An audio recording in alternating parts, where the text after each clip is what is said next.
Hello and नमस्ते, welcome to my mini blog. I hope सबैजना सन्चै हुनुहुन्छ होला। हामी पनि सन्चै छौँ। हामी आज कता जान लागेको छौँ हेर्नु है त।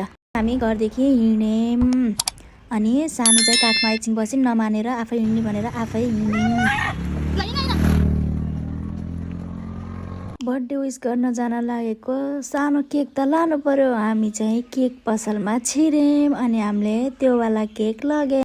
फाइनल्ली हामी घर पनि पुग्यौँ। त्यसपछि हामी लाग्यौँ माथितिर। वेलकम गर्दै हुनुहुन्थ्यो बहिनीले हामीलाई। अनि एकछिन गयौँ, सानोले बहिनीको खेलाउने कुरा खेलाइन् है। त्यसपछि सानो नुनु गरे कि बर्थडे गर्ल त म त गएँ, ढोका खोलेँ, भाउजू नजानु नउठाउनु भन्दै हुनुहुन्थ्यो। निन्द्रामै भए पनि ह्याप्पी बर्थडे सानो भने मैले। अनि त्यसपछि यति फेरि बहिनीको खेलाउन पाएर यति खुसी भयो कि त्यो झिलिमिली बर्थडेको देखेर घरि के खेला कि कति खुसी भयो कि है। सानो उठेर नि हामीले रेडी बनाइदिइसक्यौँ। अनि एकछिन ह्याप्पी बर्थडे भन्यौँ। त्यसपछि हामीले केक काट्न लाग्यौँ। सानोलाई राखेर केक काट्दै हुनुहुन्छ। अनि अर्कीले फेरि केकमा सबै हात हाल्छ नि त, त्यही भएर मैले लिएर बसेको। पछि केक काट्यौँ सानो।